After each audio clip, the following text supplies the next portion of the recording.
disappointed. Obviously it's not what I wanted, but that was the outcome. I can say that I left it all out there, wrestled hard,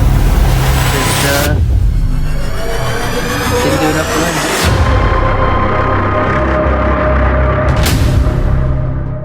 Wrestling is one of the world's oldest sports, but also one of its most brutal, both physically and mentally. The grind isn't a slogan, it's a lifestyle. Hard work in wrestling begins early. The majority of top-level wrestlers rise before the sun. Morning runs, conditioning circuits, shadow wrestling before breakfast, before most people even consider working out. Then there's practice, 2 to 3 hours, 6 days a week, drilling hundreds of shots, escapes, mat returns, and turns over and over until they're automatic. The repetition is suffocating. Technique must be crisp, precise, and instinctive, even when the body is exhausted. But not all practice is reps.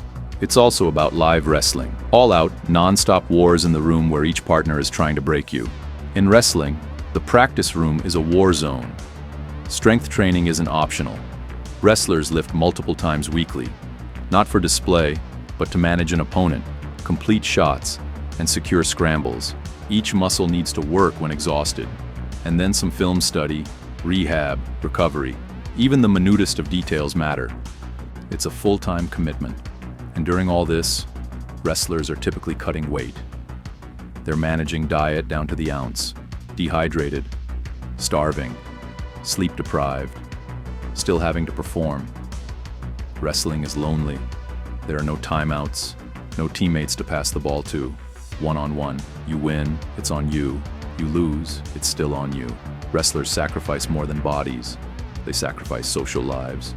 They structure their lives in terms of tournaments, weigh-ins, and training seasons. They sacrifice weekends, holidays, and even relationships. They grow up fast. All of this just to step on the mat. 6 minutes. There are no guarantees. But to a wrestler, those 6 minutes are worth it. Because the grind doesn't only prepare you to wrestle, it prepares you for life. We have all heard of weight cutting. Weight cutting is the most controversial and one of the most inhumane practices in the sport of wrestling. It's not so much the competition, it's making weight. And for most wrestlers, that's the hardest fight they face. In wrestling, wrestlers compete in weight classes. That's a system designed to provide fairness, so smaller wrestlers aren't overpowered by size. But over time, the culture shifted. Wrestlers realized that they could cut down to a lower weight class, which would give them a size and strength advantage over smaller wrestlers. What started out as strategy soon became obsession. Wrestlers dehydrate their bodies, shedding 10 to 15 pounds in less than a week. They run in plastics or sweats, sit for hours in saunas, spit into cups to shed ounces of water, even abstain from consuming solid foods days in advance of a match. The physical effects are extreme. Dehydration reduces endurance, strength, and mental functioning. Wrestlers routinely experience dizziness, headaches, nausea, and an overall fog of fatigue. It weakens the immune system and leaves the body vulnerable to injury. It psychologically induces anxiety, irritability, mood swings, and even depression in extreme cases. The pressure to make weight typically comes from multiple sources: coaches, team tradition, or a wrestler's own expectations. There is an unsaid pride in surviving the cut. Making weight is a badge of honor in high school and college wrestling rooms across the country. But sometimes the line between toughness and danger disappears. In the late 1990s, the danger could no longer be overlooked. Over a 6-week span in the 1997 to 1998 NCAA wrestling season, 3 collegiate wrestlers died as a result of weight-cutting complications. All 3 were trying to lose substantial amounts of weight over a brief time interval. Their names: Jeff Reese of the University of Michigan, Joseph LaRosa of the University of Wisconsin-La Crosse, and Billy Jack Saylor of Campbell University. The NCAA reacted by implementing radical changes. Rubber suits and saunas became illegal. Dehydration as a method of weight cutting was all but eliminated. Wrestlers had to certify at a weight class based on hydrated body weight early in the season, and descent plans limited the amount of weight they could lose per week. It was one of the most dramatic facelifts in wrestling history, and it saved lives. Still, the culture did not disappear. Wrestlers are more intelligent, better educated, and more closely supervised today, But weight cutting remains part of the sport. For some, it is now done professionally, with scheduled plans and proper nutrition. For others, especially at the youth and high school levels, the same old tendencies remain in force. Wrestling demands discipline, and for many, cutting weight is a badge of evidence. But there's a shifting current, a realization that there is a distinction between being tough and being careless. Since when the body breaks down, it does not discriminate between your rank, your record, or your willpower. And no win is worth dying for. Making weight is part of the sport, but it should never take precedence over the sport itself. Wrestling is a sport that is based on pressure. The pressure to win, the pressure to be tough, the pressure to never show weakness. But for most wrestlers, the most dangerous pressure doesn't come from their opponents. It comes from those around them. At the youth and high school level, there are a few wrestlers who are parented or coached as if they are professional athletes.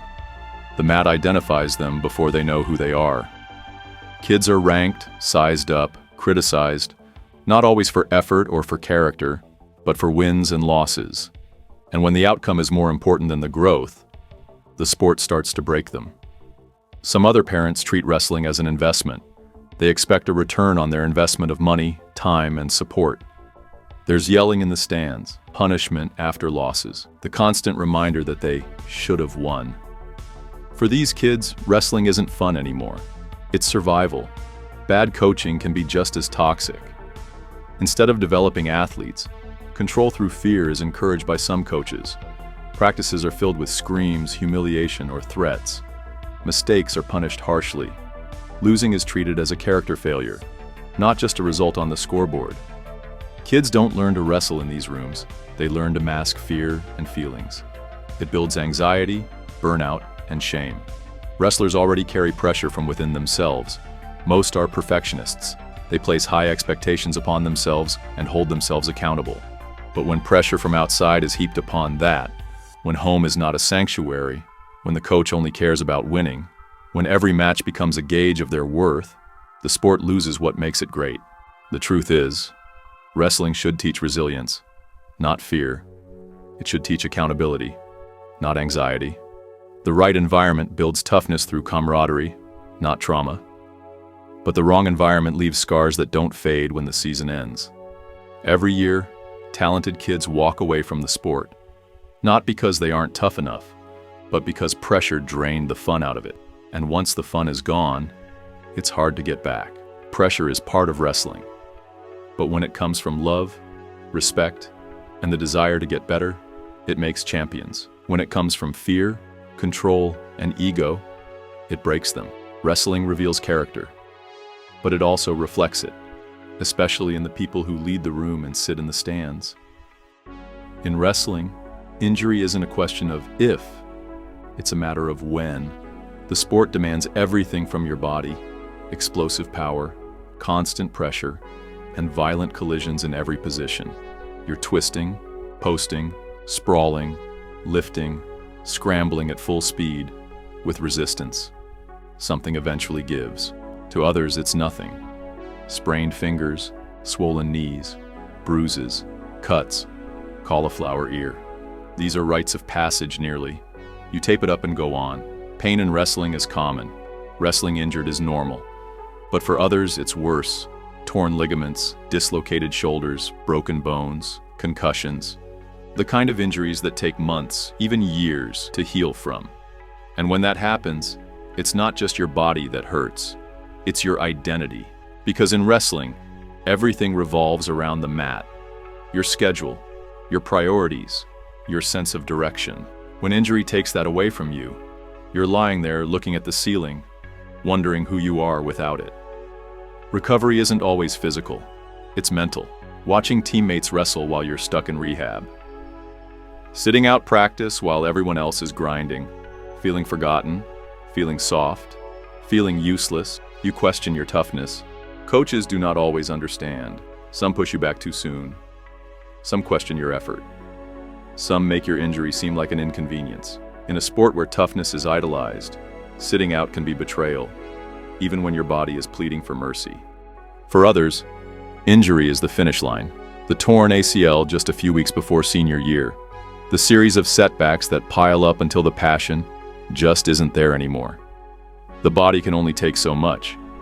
Yet for others, injury is a turning point, a time to toughen up mentally, to reboot, refuel, and rebuild. The comeback can be part of the story, if the support system is strong enough to carry you through it. Wrestling is brutal. It tears bodies apart. But the real struggle is what you do when everything gets ripped away. Can you find meaning in the grind?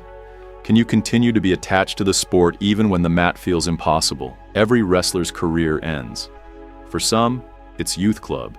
For others, it's high school, college, maybe even the Olympic Games.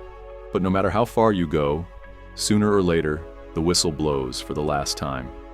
You untie your shoes, leave them on the mat, and walk away. It's a strange feeling, releasing something that's been a part of you for so long. It all becomes memory, and at first, you're not sure who you are without it. But slowly you realize, wrestling never really leaves you.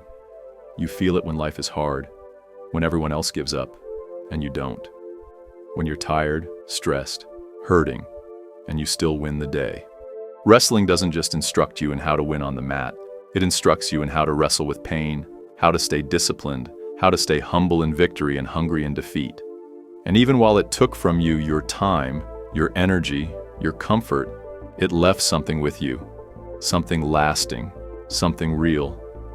You don't regret the early mornings, you don't regret the weight cuts, you don't regret the heartbreak, because it was all part of becoming who you are now.